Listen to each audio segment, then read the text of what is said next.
legislature has passed and the governor has signed into law a plan for the distribution of Minnesota's portion of a $26 billion settlement with some opioid manufacturers and distributors. I spoke with the Senate bill's author, Julie Rosen, this week. The Senate recently passed a bill that would provide $300 million to the state of Minnesota as part of a settlement with opioid distributors and manufacturers. This stems from 2019 legislation that you spearheaded that was an attempt to make those opioid manufacturers in part responsible for the harm that the epidemic has caused. Why was this so important? Well, it set up the ORAC, it was the Opioid Response Committee, basically, and it actually made the opioid manufacturers and distributors responsible.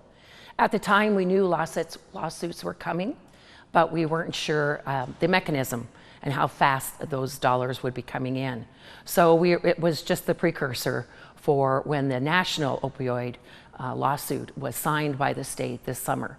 And we needed to get the funds in place, the accounts in place, and then now we're into a settlement account where the monies can come into slowly. They're going to be coming in over an expanse of from 2031, basically.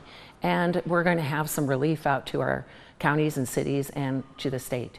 140 counties and cities signed, 140 cities signed the lawsuit, and all 87 counties signed the lawsuit and the release form. So it was a tremendous lift by the Attorney General's office and all the other players, the Minnesota Association of Minnesota Counties, the League of Minnesota Cities, the Coalition of Greater Minnesota Cities.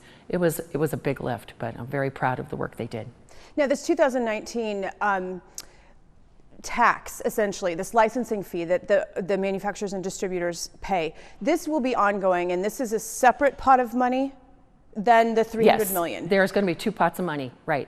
That was, at the time, we didn't realize the opioid manufacturers and distributors were only paying $265 to do business in Minnesota. So depending on the units of opioids that they were selling into the state, their fee was increased substantially and accordingly. And that was put into this registration licensing fee account. The settlement dollars will go into a separate account, but it all benefits the state, all benefits the organizations that are working on this, and it benefits the counties and the cities that are doing the work on the ground. Speaking of cities and counties, 75% of this $300 million settlement will go to cities and counties, and you've referred to them as the boots on the ground. What do you mean? Well, and money goes directly to them. Doesn't go through DHS, goes directly to them, and that's where you're going to find the best work coming out of those counties that have been doing the work, whether it's the MAT program, the medication assisted therapy, whether they're doing some work with law enforcement, whether they are doing any kind of outreach or wraparound services. It's coming at the county level. The cities are also doing it too, but the counties are really the ones that are responsible for any kind of treatment, any Narcan distribution, anything that deals with opioids or mental health too. It all is one and the same, basically. The remaining 25% of the settlement dollars go to the state. What can all of these dollars be used for? Oh, they'll be used very well because ORAC is now up and running very well. It's an opioid response group that has, they probably started off a little slow, but now they are clicking very well. They've got their cadence. They know the recovery groups that are working well. They know where to send the money. How it's expanding. There's a lot of great programs out there. Project Echo that has the results first blessing, basically. And so we know where we need to put our resources. We just need more resources. And the epidemic of opioid abuse has devastated some communities. Do you think this influx of funding will help to turn the tide and repair some of the damage? I certainly hope so. Of course, now, at the time of the 2019 legislation, that was focused on the prescription, was focused on those known units of opioids that were coming in. Now, our biggest problem is the illicit drugs the fentanyl, carfentanil, the heroin, and it is decimating our Native American community, our African American community. They're the hardest hit, and we need to get more resources out to our law enforcement, our violent crime enforcement teams that can stop those drugs that are coming into our state. We had 1,500 overdoses in Minnesota last year, the highest ever. And we are known now by BCA as the distribution center for the upper Midwest. Minnesota is. So with that great designation, what are we going to do to stop it?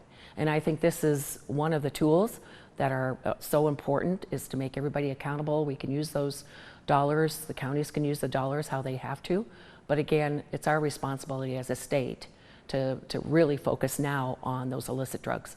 On the Senate floor, Senator David Senjem referred to your remarkable hard work when it comes to substance abuse, not just with the opioids, but also with methamphetamines. Why has this work been so important to you?